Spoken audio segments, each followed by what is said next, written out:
Welcome to The Authentic Life with KL, the podcast where we throw out the rule book, where we dive in head first to the real and raw, unapologetic journey of living the best life. That includes lots of music.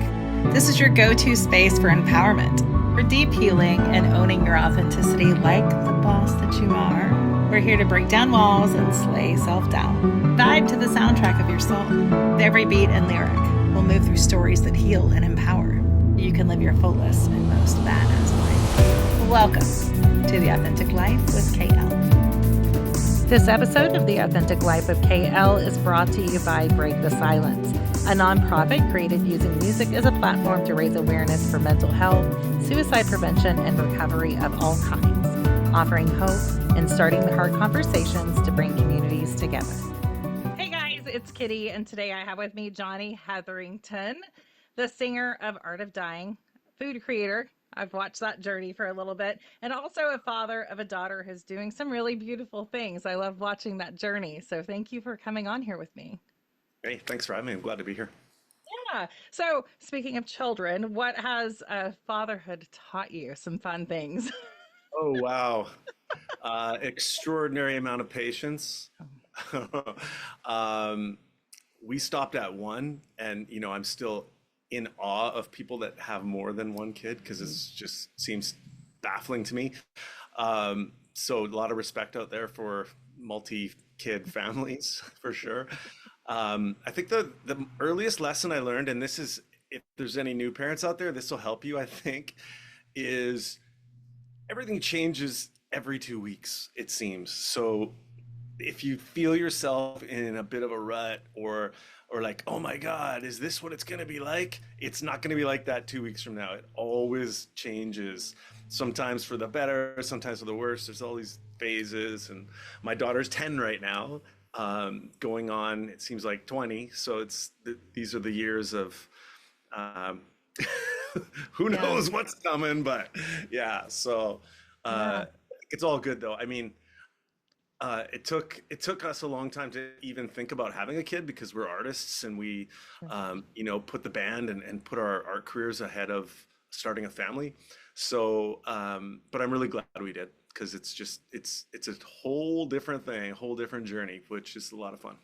I think I can imagine. I had my first one at 21, and then I had Okay. my second one at 28. Now I have grandchildren, but I have people my age that have still little kids, and I don't know. I think there's that balance between, like, I would be a totally different parent, probably a much better parent, more calm and more healed from an older perspective. So I think there's those balances on it. So I love to hear those journeys. Totally. Um, Yeah. We're all on different ones. So I'm, you know, we can yeah. learn from each other along the way. Oh gosh, absolutely, absolutely. So I did want to start real quick with a little brief story about myself because I don't know that you probably remember this because, well, you probably get this all the time. But um, years ago, when you were really pushing out Get Through This, you had posted something about people sharing their stories, and you were going to give tickets away at a New York show. And I had posted that I had lost my brother. I had lost my brother that week. And you were like, if you can get here, they're yours. And I was like, oh my gosh, I really want to go because that song, of course, was so impactful for me. And I wasn't able to go, but I just wanted to tell you that that glimmer of like kindness from someone gave that glimmer, of there's good out there even in the darkest time. So know that you're impactful. Wow, thank you. That's cool. Yeah. I do kind of have a faint memory of Yeah. that New York moment, and so yeah, I mean, it's too bad you couldn't make it that time, Oh but gosh. I know what you mean. Like it's just that little act of kindness goes a long way, even if you can't make the show. Yeah, it really does. And I had thought I was going to be able to, but my brother had children and all that different kind of stuff, so it just wasn't in the cards. But it was meant for what it was meant, and it really was a shining light there. So I thank you for that. Thank you for being a kind human. Um, Many times, though, people are looking for those glimmers of hope. What are some things that inspire you and give you that? Just my own journey has been really important. Get Through This was about my dad and his actual survival of cancer, and then he did succumb to cancer 10 years later. So it's a rough one for me now to have that journey with him. The success and then the ultimate passing. So that song has just been special, in every sort of way possible for me. So I'm inspired by his story. I'm inspired by people's stories out there that fight through impossible odds and fight through impossible illness. And you're right, like writing a song like that means you get to hear a lot of those stories because it does come up a lot when we're on the road, and I get to hear some good ones, and to me that's what music's always been about is inclusion, sharing my story. Hopefully people get something from out of it, and that circle of community and art all coming together is important. So that's kind of the whole point, I guess. Yeah. Yeah, that was one of my questions is when you write, do you write from experiences or are they written from stories? I know different people write, for different reasons. And that was one of my questions if you wrote from experiences. For sure. Yeah. And a lot of it is just inner struggle, I'm often inspired by the human spirit, just that we're all in these different struggles along the way, and all of them at different, what's important to me might not be important to you, or vice versa, but we're in the struggle. And I feel like I've been really fortunate in my life to follow my dreams, to do for a career what makes me happy. But I have tough days, where I feel like crap, and so I think to myself, how if I feel like, this, what a shitty day, this really sucks, how am I going to get through this day? And then I think about people that maybe are way less fortunate than me and their day and the amount of crap they have to put up with. So the human spirit really speaks volumes. It does. It does. Were those crows? Yeah. this Okay. my place I'm in Vancouver. It just started to rain. My place is kind of on the crow's path. So Crows are like my spirit animal that like every time I hear them or see them, I know I'm on the right path. So that's funny. I love it. that's awesome. They're Yeah, my crows are, my thing. they've been special to Art of Dying too, along the Oh, way. We've had, a lot of crows in our artwork and yeah. a lot of just moments in our lives where crows did weird stuff that freaked us out. And I'm a big Edgar Allan Poe fan as well. Oh So yeah. like The Raven and just lots of, whenever I can sneak a crow into anything or a I'm the raven, same way. I'm there. I'm there. I'm the same way. I do a lot of teaching within a community, and I talk a lot about um, empowerment and healing, and of course grief, because when you've been through it, you feel like you don't want other people to go through it in the same way either. And that's something that they'll be like, Kitty, did you send your crows over here? Is that why they're here? So they always know. But crows and a wolf, that I love that I heard them. That's special. That's special for Yeah, me. they're cool birds, man. Cool Yeah. animals. They do a lot of crazy stuff. If you search, Yeah. intelligent crows on YouTube, you get your mind blown pretty quick. Yeah, I have a venture this summer. I have a family of crows that live outside my home, and they're always there. And I'm like, I'm gonna get you. I'm gonna get you and give you some gifts, and all those different things that people do for the crows. Because I am like a child. I will run outside and talk to them. So I I love was it. mistaken. This is like 2 weeks ago. I was walking down the street in Vancouver, and I was, I guess, mistaken for a nest because a crow just out of nowhere, like busy public street, just bombed me, and both talons like went into my scalp, Oh and I'm like, no! what the? I thought it was a human pushing me from behind. I'm like, what the fuck? And it's a crow like trying to get into its. You're like, listen, Like, dude, I I know it's don't messed. have your babies here. It's not here. I love Maybe I it. do. I don't know. There's what's in there. I love it. I have naturally curly hair, so I get like the whole thing. I always say mine looked like curly fries when I was young. It would look like curly fries. Nice. You're Um, making me hungry. uh, did you is being a musician something you always wanted to do? Is it just something that like you fell Making into? making music? Yeah. Yeah, no, it was early. Kind of like my daughter. She came to me and my wife when she was 3 and said, "I want to be an opera singer." And she had just heard the Queen of the Night aria from the Magic Flute, that famous, da-da-da-da-da-da-da-da-da. Oh, And um, well, later that day, she could sing a lot of the parts, and I was blown away because it's a really challenging, super high soprano opera. So I recognize that, you know, not only if you want to be an opera singer, you probably can because you have this crazy range at age 3, and wow.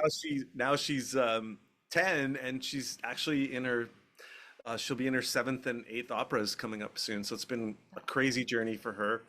And I knew early too. Like I found my place singing at home. Just there's a lot of music in my family, and then I was launched onto the stage in like grade 2, 3. I was hosting. I was the kid that when the gym teacher was late for class and there's like 60 students on the bleachers sitting there, I'm singing to all of them. Like just Oh, I'm just singing to everybody, and like we're killing 15 minutes because the teacher's not there. And the next thing you know, I was doing, musical theater, and then I just knew as soon as I discovered songwriting and accompanying myself, then I was like, oh yeah, I really want to start a band. Was I grew up in a province in Canada called Alberta, which is a lot like Texas. If you go down, it's kind of like Montana, okay. Texas. It's kind of all that vibe. And honestly, I felt like needed to get out of there. I loved it, but I needed to get to a creative, like one of the coasts. So had my eye on Vancouver or Toronto, and just headed out. Yeah. That was my thing. I wanted Get to start a out. band, move to Go do. Vancouver. Now, did it start with the Art of Dying, your first band, or did that progress? No, yeah, my first bands were in high school, so they were, no one's ever heard of them. They had like terrible names, and we Sure. did, cover songs and just the whole thing. I went through. I think I've gone through every possible band. I'm still friends with people from every band I've been in my life. Like it's always a special thing. But when I moved to Vancouver, I really started just playing. Well, actually, funny story. The band I moved out there with, they couldn't take it and they quit and left. So it was like, okay, we all moved out to Vancouver, and as a lot of people do in Canada, because it's just a nice spot and it's warm, and the beaches are great. So, but these guys all decided basically when summer was over, they're like, well, we're going back to our real lives. And this was a fun fling, and I'm like, oh shit, I'm staying. Like I'm not going anywhere. So I started playing guitar on the street, just learning to sing and accompany myself with guitar, Oh, an acoustic, and that's how I met Greg from Art of Dying. Is he followed my voice one night with a couple of buddies, and they approached me, and I was just sitting there on the street corner singing, and um, the next day they invited me to come jam with them, and that was the very first incarnation of Art of Dying. I We were love that. called we were called Sun Like Star for many years, and we changed it when the music started to change. We were very we went through a very electronic phase, so we were kind of mixing a lot of synth sounds with rock, and then we kind of phased that out and got back to our roots, and we decided we needed to flip. We had I had a song title called Art of Dying, and then that led to just the band name being Nice. changed. So I think that was around 2006 ish. 6 years. Actually, the first record we ever recorded, the Green self-titled Art of Dying album, we'll get through this and Mhm. completely in those songs on it. When we were recording that in the studio, we were still called Sun Like Star on the monitor, and then halfway through the recording of that album, we changed the band name. But I think I still have some of the 2-inch tapes and stuff that still say "Some Like Star" on them instead of "Art of Dying." I love that. Yeah, I was trying to figure out in my mind, like right now, how long ago that was, because I remember the first time that my husband and I saw you, because I'm pretty sure it was at Rocklahoma, I think, because we couldn't Okay. go one year, or it was at a festival, and I live in Oklahoma, but we remember seeing you and we were like, who is that guy? His voice is amazing. It looks like a Van Gogh. He should be from the Lost Boys or something like that. And ever since that moment, we have been, really inspired by a lot of your lyrics. And it's always been, especially that album with Completely and God for a Day. Those are all so impactful for so many Oh, people. cool. Yeah. Yeah, thank you. Those are it's nice to know, that the lyrics, especially because lyrics for me, that's like it's so important. It's just the words. There's nothing more important to me in songwriting than words. I used to have arguments with band members about this because it's just like, no, man, like the song's the song, the music's the song, and the melody's the song, and I'm not, this is my age old argument, but I find that they all do add up to a great song. You need Sure. all the pieces to fit, but lyrics just it touches me more than everything else. Yeah, no, me too. I will always tell everyone I'm a lyrics girl, and I'm friends with some other songwriters and stuff, and they'll send me the lyrics and they're like, "We knew you'd like this." But my husband, he plays guitar. So you know what he hears when he hears music? He only hears guitar. And so Yeah, I'm like, it don't you can show it to me and it's great. But there is something really special about really great lyrics that paint this picture, because I could never meditate on my own, but songs take me through a kind of meditation, and I think you can hear the same song 100,000 times and you will find times that it means something totally different. So it's very much a spiritual experience on levels for me as well. totally. Yeah, Yeah. agreed. Yeah. Um, I use the phrase a lot, especially when I'm talking about mental health and suicide awareness and things like that, that a lyric can be a lifeline. Do you have a song that you feel like was that for you, even if it's not one you wrote? Is there a song from an artist or one that you've written that has been really impactful for you? That's a great question. I don't know if there's a song that I heard personally. I think there's the record that I heard was Pearl Jam 10.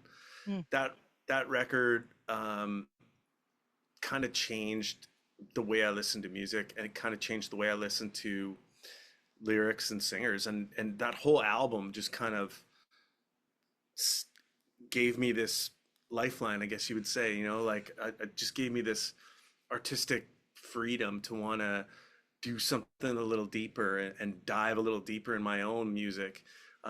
So that's probably the one that really did a number I on did me. it. Yeah, I yeah, I think that music saves so many people, and I think artists, at least some that I'm closer with, that they don't understand the impact that they can have with their words. So I love that you're a lyric person, because I don't take that lightly on that. So many will say it's just a song, and I'm like, don't say it's just a song. It's not just a song, because it really can make a difference in someone's life. Um, totally. I actually have a little ongoing battle with that because, I like to write songs. Um, I guess I grew up. My parents were both United Church ministers, so I grew up in a. It wasn't a strict religious background, but there was this hopefulness to their lives and their career choice, and I bring that to music a lot naturally. But I always kind of find myself. I think the hopeful songs that I've written for Art of Dying kind of filter to the top because I think all the band members have been on that journey and they're like they feel it's important too, like that there's some hope in the music. Um, but when I write for myself, there's a lot of songs that are dark and are exploring the weaknesses and not necessarily the get through this kind of thing. It's more like fuck this sucks, and how why do I feel so shitty about this, and I'm always a little hesitant to put those out because I don't want to cause a negative reaction. So, Sure. this is my precursor for if those songs come out, which they will, probably along the way. When they do, it's for me, it's a togetherness that we're all. It's okay to feel that way. Yeah. It's not. It's okay to question that you're feeling like crap, and it's okay to, and it's definitely good to know that others are in the same boat as you. So, but that's kind of this. I'm always, because sometimes those songs come out of me feeling really aggressive and angry, Yeah. and I don't want that to necessarily be the end message, Yeah. unless that is cathartic and makes you feel good too. Yeah. No, Definitely makes me I feel good when I'm writing it. Yeah, no, I get that because sometimes when I'm teaching, well, and I think especially in the world that I live in, as far as like empowerment and like, you can heal and all these things. And I think there's this mixed message, like you said, that everything is happy. We can only talk about happy. When you heal, when you grow through things, when you change, when you get older, everything's happy. And no, right? It's not. It can be a journey. And I think it'd be beautiful that you have songs that are a little darker. I get the hesitancy though, because it's like, I don't want to be responsible for you going darker because you listen to this, but it's all these shared human emotions. And that's part of the podcast is just like, we're all like one, when it comes down to it. And we all share all the same emotions somewhere along the line. So Sure. yeah, I Yeah, look I feel forward to like that. it's community that really helps. So I'm glad you're part of one, because part of many. But it's feeling alone that in this world where you really get lost. So let's get lost together is kind of the good theme, right? Is like Mm, it doesn't have to yeah. be a solo journey, even though you feel like it. Yeah, it's true. We recently were invited to Break the Silence, which is a music festival in Colorado, and I'm going to go and interview people, for their stories of recovery and things like that. But the community that I have is going to make a difference and pass out like words of hope and different things like that, just to make a difference so they know that there's a place, because that's something that's so important. Cool. Um, so I'm fascinated by your new release. The new release, it's all a prayer because I haven't ever heard it put that way. But do you mind sharing a little bit of the backstory of that? Yeah, not at all. Again, it's surrounding my father, which is, he's been gone almost 10 years now. And I have a lot of anger about that, because I lost my dad when he was 72. And as thankful as I am that I had those 72 years with him, I see my friends talking about doing stuff with their dads and stuff. And it's just like, just kind of, makes me, pisses me off that I didn't get another 20 years. So at his wake, um, it was crazy. We were on tour when he passed, and I was in Texas and got a phone call from my mom, and we, cried on the phone together for half an hour while we were just traveling on the bus. And they, luckily enough, our tour was coming up through Canada, so they kind of arranged the funeral to be on a day where we were close by. So I got to go basically to my dad's funeral and celebration of life and wake with all my friends, my bandmates, and it was really special. Um, After the big celebration of life, we all went back to my mom's house and had just kind of a party, and got out guitars and sang a lot of songs and smiled and cried and celebrated. And at one point, his coworker was another minister that he worked closely with.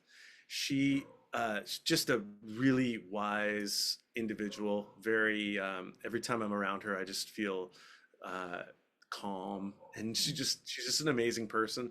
But she said, Jonathan, I want to tell you a story, and about your father. And I said, yeah, bring it on, And she said, there was this one Sunday where I was we were just about to go into the sanctuary and start the church service, and I had realized that I had forgotten to write the prayer. And this is, I guess, the most important part of the church service is the prayer. You know, it needs to be super thought out and well written and make sense and give people hope and the whole thing.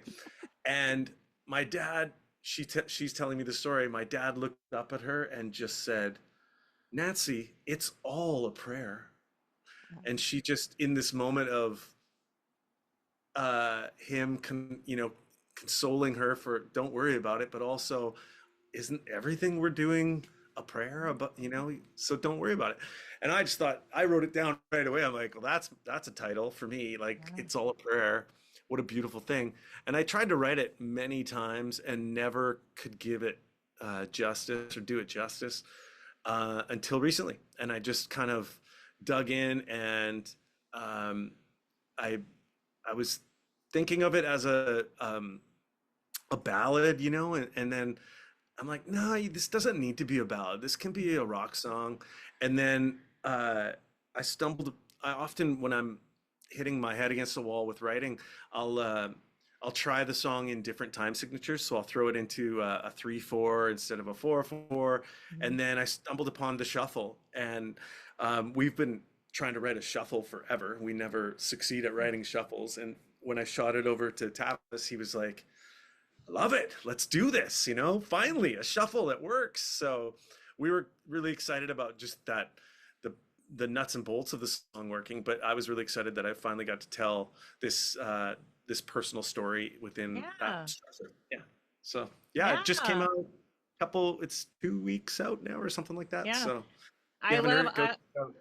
yeah, go check it out for sure. It's really what I love. I mean, I love a lot about it, but one thing that I love about it is from, say, my perspective of listening to it. I know everybody will have a little bit of a different thing that they get from it, but for me, I always tell everyone, because our community initially when I started was called Blend Your Spirit, because it was all about everybody's beliefs, but we're all still together.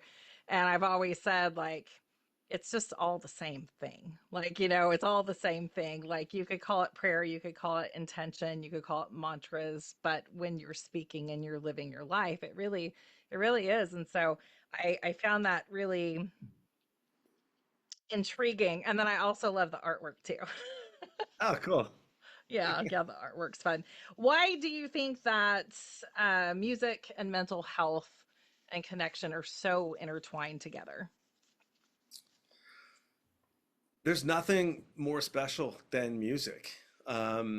We even just with sci-fi movies and stuff, it always comes up that how are we going to talk to this alien civilization? It's got to be music. Um, and I think it's honestly, it really is that special, that it's universal to every human that's existed, and probably a few ravens as well. Oh, yeah. It's actually, yeah, it's song is so important to who we are. And I often think about um,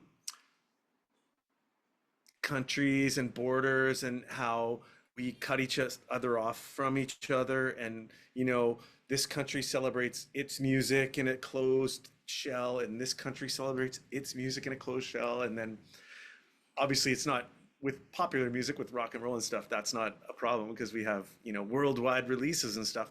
But through our history, like, every human culture has embraced music, and it's as ubiquitous as laughing or smiling or crying. Like, there's no culture that doesn't do these things, and music seems to fall right in there.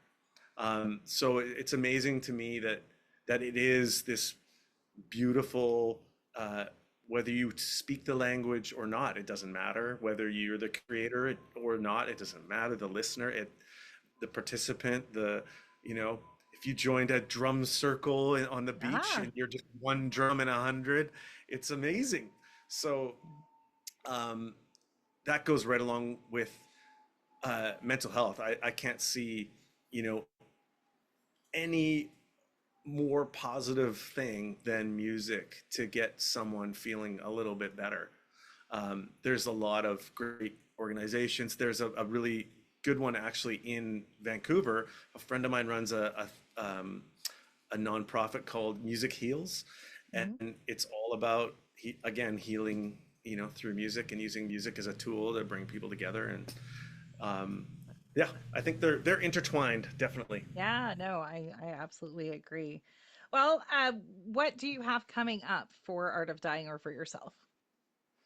Well, we're plugging away at new songs all the time. We've kind of reached this, dare I say, comfortable spot where where we can just create at our own discretion. That's great. So uh, it's been pretty cool to, because we went through um, the indie thing where we were grinding away for Yeah. so many years, and that's where we learned a lot of our good habits, to be honest. And then we signed to Warner Brothers and made that big record, and uh, went through that whole journey of what's it like to be on a major label. Um, then we signed with uh, Better Noise in New York and made a record with those guys, and we got to experience how it is making a record with a major indie kind of. Um and now we're at this spot where we can just do whatever we want, which is pretty fun to just say it's more of a pure form again of just. Yeah. And, and the with technology catching up, now we can write a song and release it 6 or 8 weeks later, so I don't think there's ever been a time in music when the listener can get so close to the author's time frame. Because Get Through This, was written so long ago, uh, and a lot of people didn't hear it till it came out in 2012, which it was already a song for 6 years. And then we toured that for 5 years. So there's lots of times people have heard that song for the first time and it's 20 years old, you Yeah, know, no, it's true. Yeah. which is awesome in its own right. But the distance between when I wrote it and when that person's hearing it is 20 years. And now it can be 2 months. Yeah, So it's the kind of like, processes are a lot different, aren't they? yeah. And just, I guess we're just, like, um, to be honest, after you write a song, some songs, you kind of even just forget. You're like, shit, what did I write that about again? Like, I can't even remember. That was just a jam. Was that a jam? Did we, did that come, where did Right. that come from? So, but now when you're able to write something and put it out quickly, you can tell exactly what it's about because it's only, 6 weeks old. So it's kind of like you're still on the same Still wavelength. there with it. Yeah. Yeah. Same timeline of everything. Where can everyone find you? I know that you have all the social media, but do you have a website or where can people find your music? Yeah, I mean, I just tell people to search Art of Dying and it usually pops up. Whether it's our website is basically our merch store, which is the best way to support us is pick up a signed record or a hoodie or whatever. Um, and then Instagram's kind of where we do most of our social networking, Facebook a little bit too.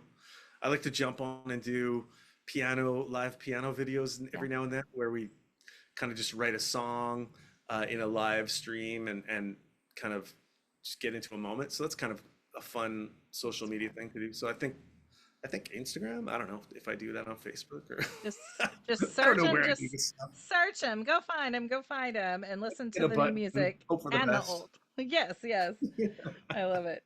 Find all their music, the old and new. Like there's great. I also love Nevermore. That's one that's on my from the new stuff. That not just Sure. because it's called Nevermore. I really Right. love that song. Yeah, Back to that's the all. Poe references. Back to Yeah. the Edgar Allan Poe. Yeah, that one was cool to write. I wrote it. I was in Mexico, and I had Tavis on a whatever feed, and we had our friend Mark Holman on another feed, and we just wrote that in a afternoon. I Mm. was staring out at this beautiful beach, and uh, yeah, it came together real quick. Tavis was going through a rough patch with a friend with a girl, Yeah, and we just dug right into all the issues, and um, it came out pretty good. I that's love how it great. came out. Yeah. Great song. Great song. Mark Holman is we wrote that whole record with him, the Nevermore record, and he's just shot up into like he's just a massive writer producer now. But he's such a gem to work with, and we're lucky we caught him in his early days because it was just yeah, we created some good music with him. Love it. I love it. Well, I always end the podcast with the question of if someone came to you and they were struggling with their mental health, what words of wisdom would you give after all your wisdom that you've received over the years? You're not alone. That's that's what it all boils down to, you know. And maybe that comes from my upbringing, you know, because that was a theme within my parents' religious background too, you know, was you're not alone. But I feel like that's if I ran into anyone that was in trouble, I would give them a hug and let them know you're not alone. Yeah, I think there's more needed of that because we are very separated. I know you talked about like countries and their music, but even down to our homes and everything, like we're so much separated as a society now. So I love that. Yeah, Well, it's getting with I find with social media the way it is now, and with consumption of uh, film and TV through Netflix and all these things, we are shutting ourselves in a lot more. It's easy, right? It's easy to lock your door and put on Netflix and not bother right, right. with anything else. So, yeah, I mean, let's get out there and we're kind of missing. Yeah, I mean, concerts are one of the best ways to get out there because you get into a community like-minded, maybe not like-minded, who knows? You just get out, see some music. I'm going to see Tom Morello this week, and I'm just can't wait. It's going to be like, Yeah, yeah, there's nothing better than being in a crowd of people that you don't have to know them, but you all speak the same language because you're right there for the same reason and the energy's all the same. So it's beautiful. Well, thank you so much for jumping on here. I appreciate it and look forward to watching you guys continue to grow. yeah. We'll have another song for you here pretty soon. But go check out "It's All a Prayer" for now, and then our subscribers list is the best way to stay in touch with Art of Dying. So subscribe to our email list, and you'll get like little more important stuff that we're sending out via email, and then you'll know when all the new Art of Dying is coming. The Authentic Life with KL and Break the Silence are two healing missions aligning to support mental health, all wellness and recovery, offering hope and amplifying the light.